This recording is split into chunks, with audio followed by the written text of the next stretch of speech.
The Constitution of India, Preamble. We, the people of India, having solemnly resolved to constitute India into a sovereign, socialist, secular, democratic republic and to secure to all its citizens justice, social, economic and political, liberty of thought, expression, belief, faith and worship, equality of status and of opportunity, and to promote among them all fraternity, assuring the dignity of the individual and the unity and integrity of the nation. In our Constituent Assembly, this 26th day of November 1949, do hereby adopt, enact and give to ourselves this Constitution.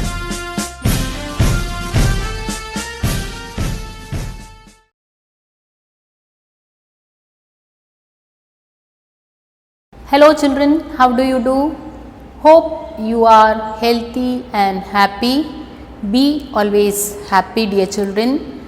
Take proper food as well as lot of water so that you will be healthy throughout your life. By saying this, I move on to the next session where we are going to learn and understand about a new chapter, and that is chapter number 8, Mineral Nutrition.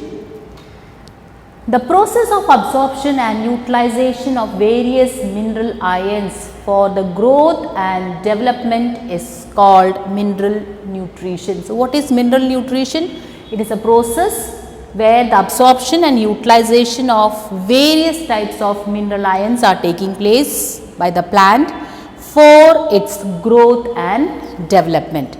That process is mineral nutrition. There are methods to study the mineral requirements of plants. The minerals which are needed by the plants can be studied by different methods. Among those methods, one method is hydroponics. The technique of growing plants in nutrient solution is known as hydroponic. Hydroponic, it is a technique, and in this technique the plants are grown in nutrient solution. By this method, the essential elements and their deficiency symptoms could be identified.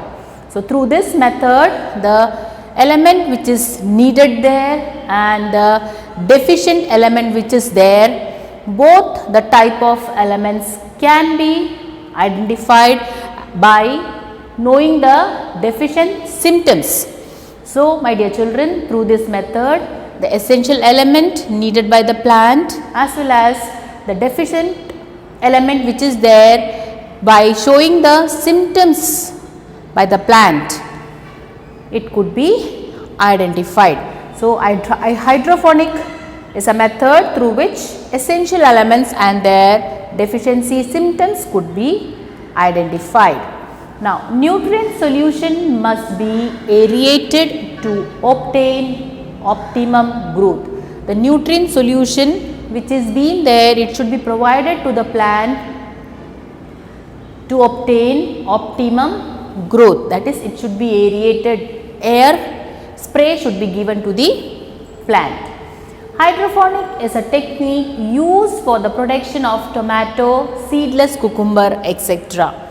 Hydroponic, the technique which is used there, is used for the production of tomato, seedless cucumber, etc. I think you would have understood about hydroponic. It is important, my dear children. You can see the figure in your textbook also. One figure is given there. You have to go through that figure. And this is the figure of hydroponic system where nutrient solution is provided there, as well as water circulation pump is present there, air bubbles are present there, as well as air pipe is also there, and you can see the roots are in the air. So, nutrient solution is aerated in the roots, and this solution will be providing the essential elements which is needed there for the growth and development of the plant. Essential mineral elements, as we said that essential elements are needed there for the growth and development of the plant. We should know which are those essential elements. There are 105 elements. Out of that, 17 elements are essential elements, and these are essential for the growth and development of plants. You can see 17 essential elements. The major elements are the macronutrients, that is carbon, oxygen, hydrogen, nitrogen, phosphorus, potassium, calcium, sulfur and magnesium. These are the 9 essential elements, or we can say these are the macronutrients, and the other elements, they are known as trace elements or micronutrients, and they are iron, chlorine, manganese, zinc, copper, boron, molybdenum as well as nickel. Nickel is not given here, nickel is there. So, like this 17 essential elements are there which are needed by the plants for its growth and development. Now, we can see the criteria for essentiality of elements. What are the criteria needed for the essentiality of elements? Number 1, the element must be absolutely necessary for supporting normal growth and reproduction. The essential elements which is required there, it should be absolutely necessary for the normal growth and reproduction. That is, that essential element, it should be supporting the growth and reproduction of the plant. That is the one criteria which is needed there for the element to be essential. Number 2, the requirement for the element must be specific and not replaceable by another element. The requirement for the element must be specific. That is, if carbon is needed there, carbon should be provided there. Instead of carbon, nitrogen, oxygen or other element must not be provided. So, it should be specific and it should not be replaceable by any other element. And number 3, the element must be directly involved in the metabolism of the plant. In the plant's metabolic activity, the element which is essential there must directly take part and must do its function properly. Should be directly involved in the metabolism of the plant.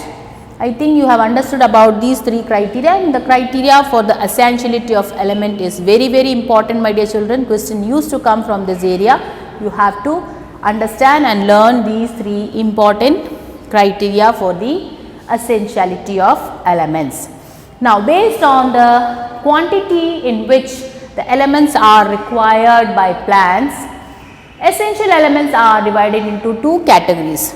Based on the quantity, the essential elements are categorized into 2 groups. Number 1, macronutrients, and number 2, micronutrients. In the case of macronutrients, from the name itself we can say these elements are present in large quantity. That is, the plant require these elements in large quantity. Micronutrients, these are present in less quantity. They are also called as trace elements. These elements, they are there in the plant and they are less in quantity and they are also known as trace elements, but they are essential elements. They are also needed by the plant, but the requirement is very less as compared to macronutrients. I think you would have understood about the micro as well as macro nutrients which are needed by the plants. Now, we can see the difference between macronutrients and micronutrients. In the case of macronutrient, their quantities can be easily detected in plants as they occur in large amount. In the case of micronutrient, they occur in very small amount in plants. Number 2, in the case of macro, these are needed for growth, metabolism and other body functions. So, macronutrients are needed there for growth, metabolism and other body function. Whereas, in the case of micronutrient, these nutrients help in detoxifying the body and warding of harmful diseases. That is, micronutrient, they are helping to detoxify what all things is being in the body or in the plant body, as well as they are resisting the plant from harmful diseases. Number 3, macronutrients, their requirement, or we can say their required concentration is at least 1 mg per 100 gram of dry matter. 1 mg per gram of dry matter. In the case of micronutrient, their required concentration is equal to or less than 0.1 mg per gram of dry weight. And next one, related to macronutrient, these have significant role in the development of osmotic potential.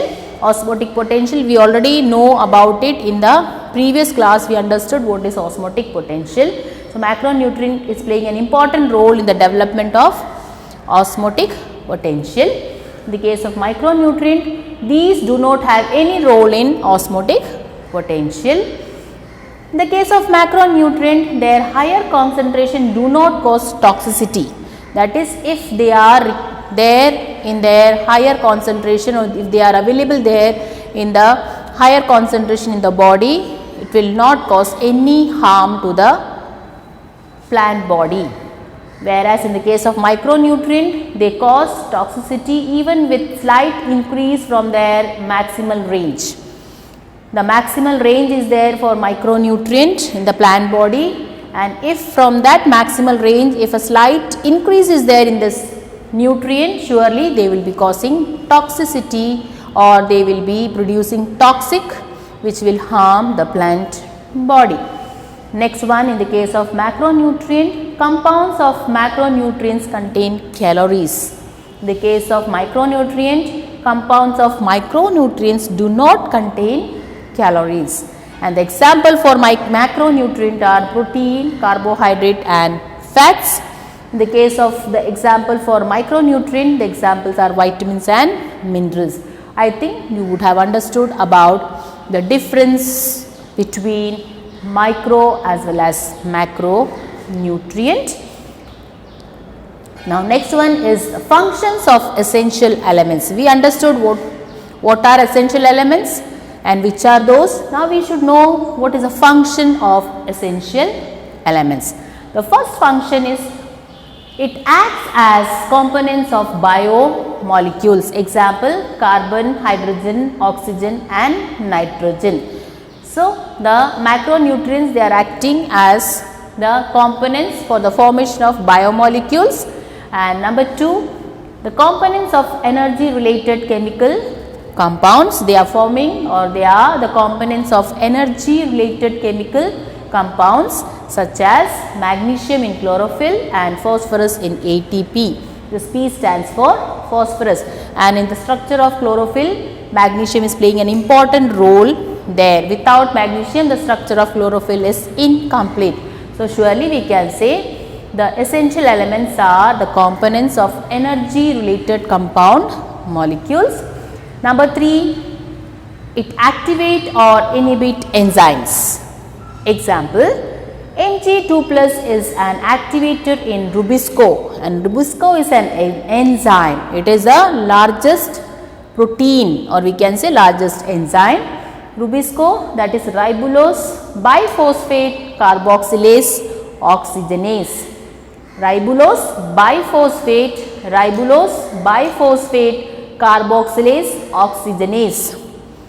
Understood? That is the full form of Rubisco, and it has been said that Mg2 plus, which is a ion, and it is activating Rubisco, the enzyme, as well as PEP, that is also an enzyme, and the full form of PEP is phosphoenol pyruvate carboxylase. Phosphoenol pyruvate carboxylase. This is phospho, this is enol, and P stands for pyruvate carboxylase. So Mg2 plus is an activator, that is, it is activating the enzymes such as Rubisco as well as PEP.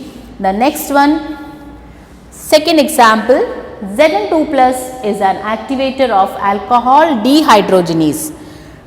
Zn2 plus is an ion which is activating the enzyme alcohol dehydrogenase.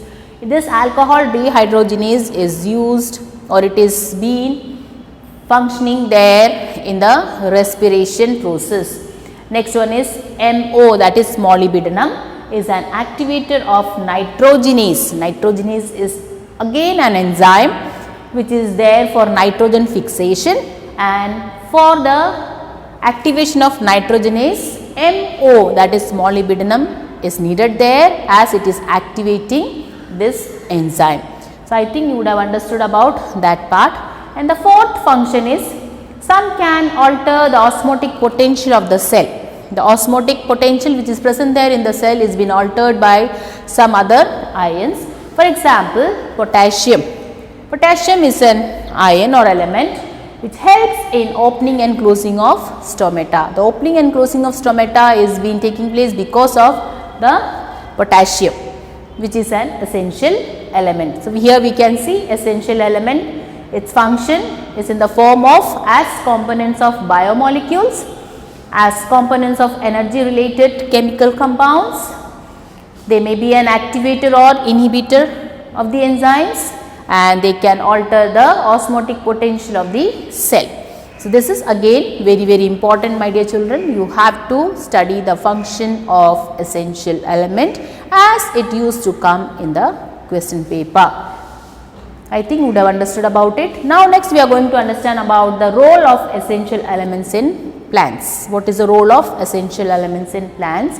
Number one is carbon, and here we can see the role in plant. It is a constituent of carbohydrate necessary for photosynthesis. Oxygen, again constituent of carbohydrate necessary for respiration. Hydrogen, it maintains osmotic balance, important in many biochemical reactions, as well as it is a constituent of carbohydrates. Nitrogen, it is a constituent of amino acid, protein, chlorophyll and nucleic acid. Potassium, it is involved in photosynthesis, carbohydrate translocation and protein synthesis. Carbohydrate translocation means the transportation of carbohydrate is taking place with the help of potassium. Then phosphorus, it is a constituent of protein, coenzymes, nucleic acids and metabolic substrate. It is important in energy transfer.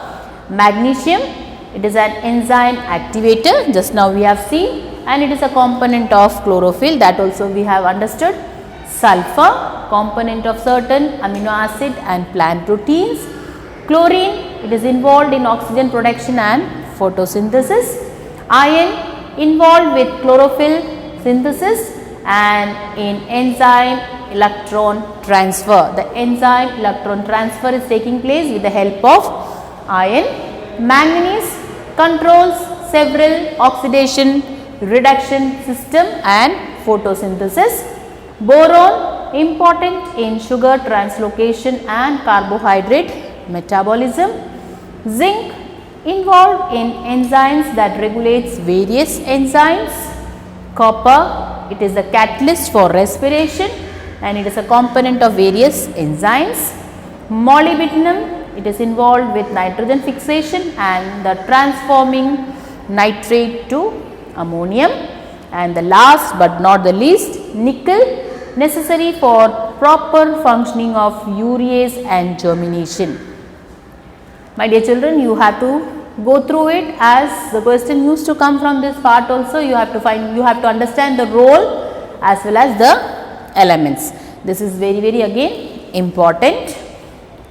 In a simple way the thing is given there. I think not needed to understand or make you understand about the role in the plant related to the component, because simplest way it is being said, carbon constituent of carbohydrate necessary for photosynthesis. We understood from the statement that for the production of carbohydrate, carbon is needed there, as well as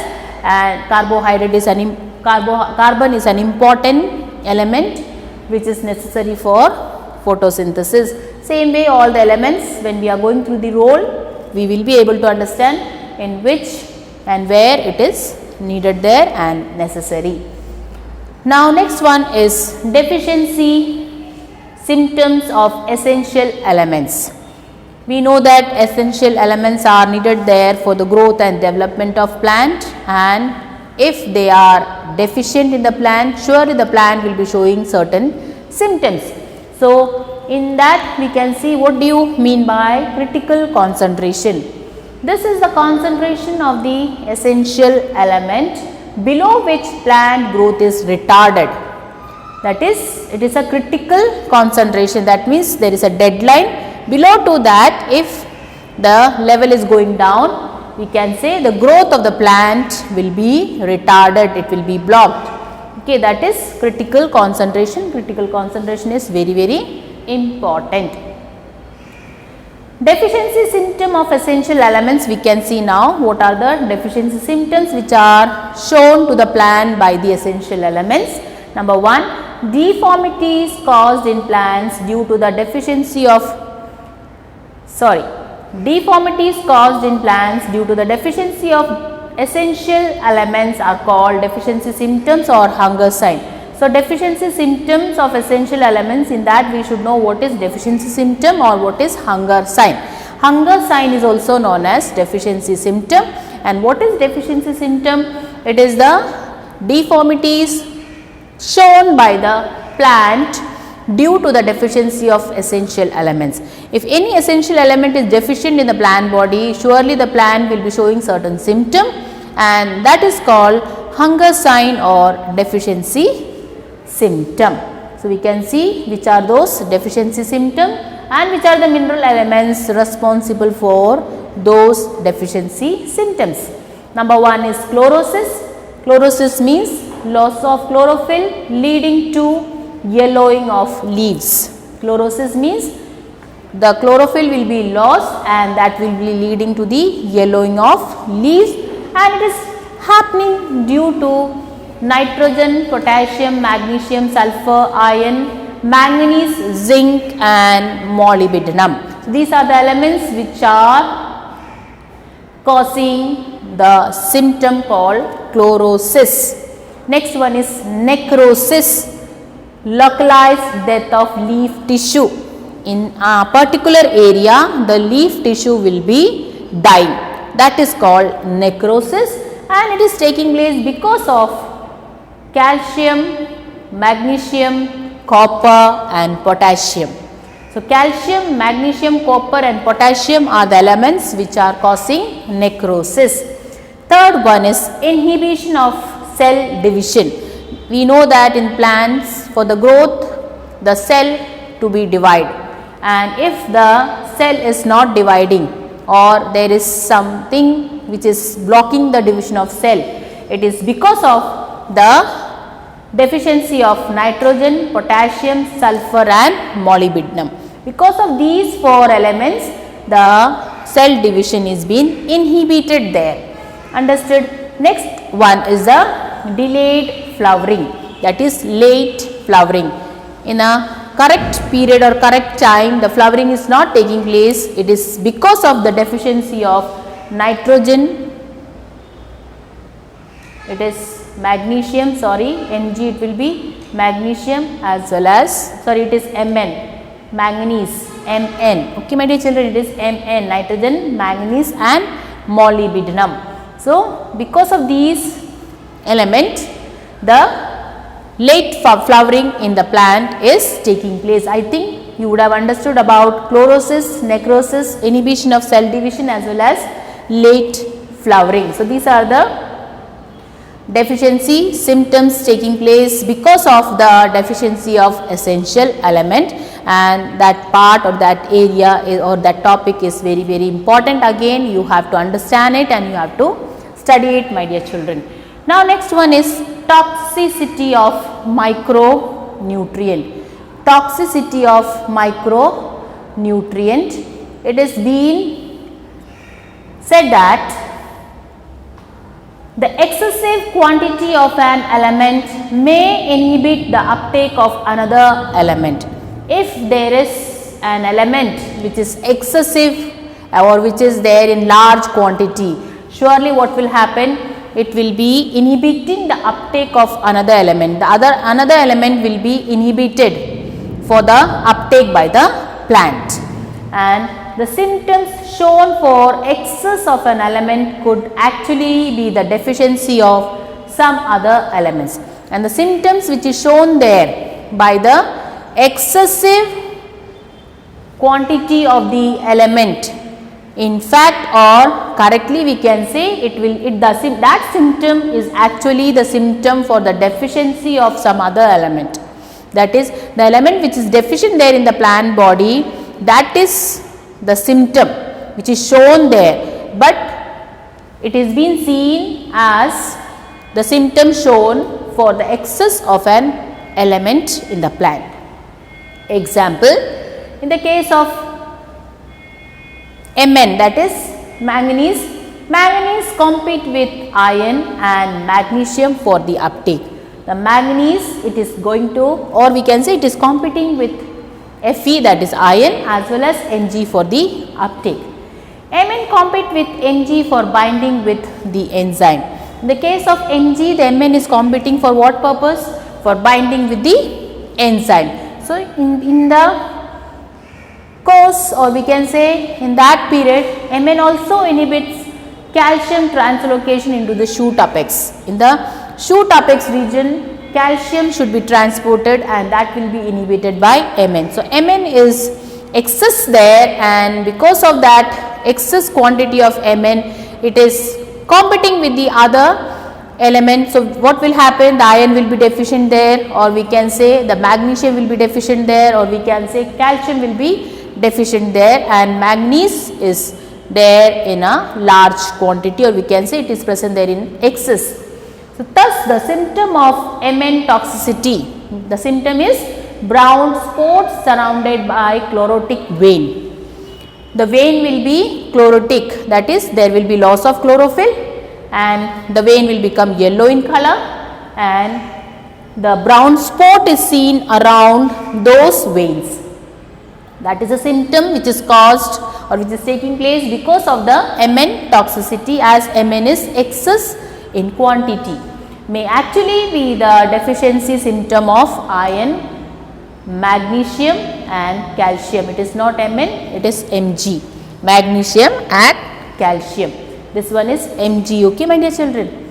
So, that is related to the toxicity. I think you would have understood about it. Toxicity means, or we can say, it has been said that toxicity of micronutrient.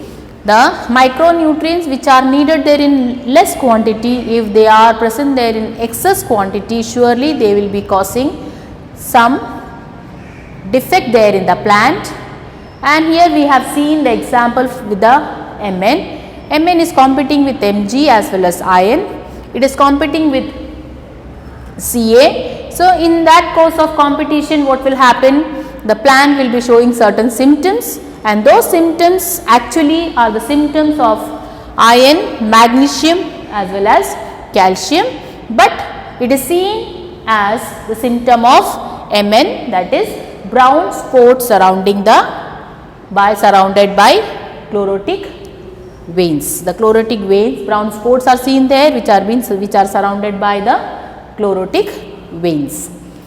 So, I think you would have understood about toxicity of micronutrients. Now, we are moving into the next part, that is mechanism of absorption of elements.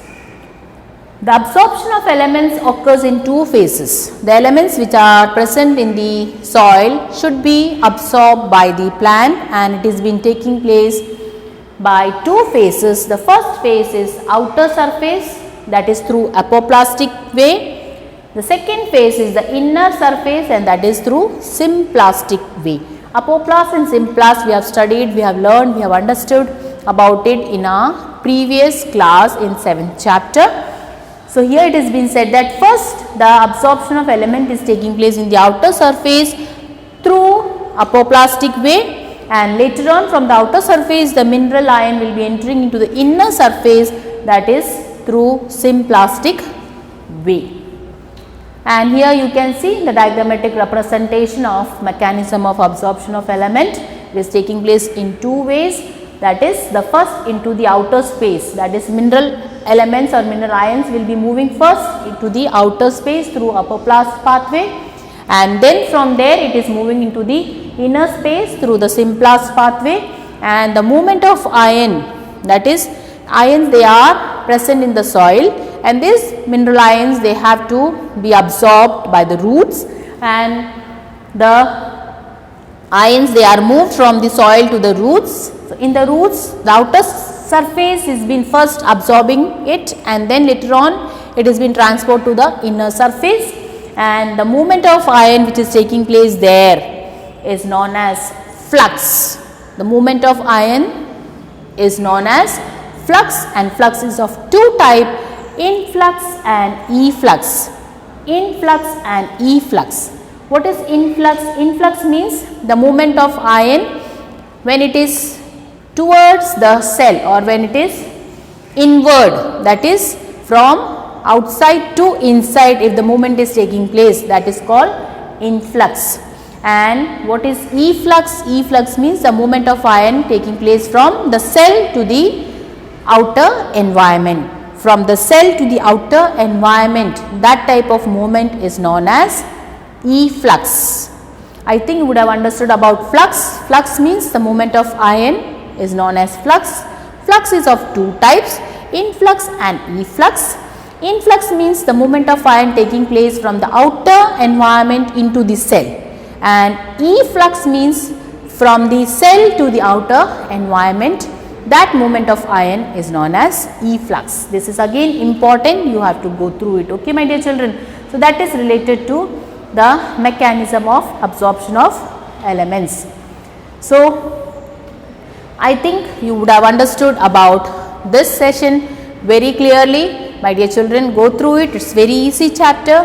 If you are taking interest and if you are going through the chapter, I think you will be able to understand it by going through within 2 sets of videos. That is, first set when you are going through, you can go through as such by just reading it, and in the second, when you are again going through the video, in that you will be able to understand it more clearly. So, my dear children, please go through it clearly and write the notes based on it. You have to update with the notes, it is very important, it is very necessary. By saying this, I wind up today's session, and we will be meeting in the next session. Till then, take care.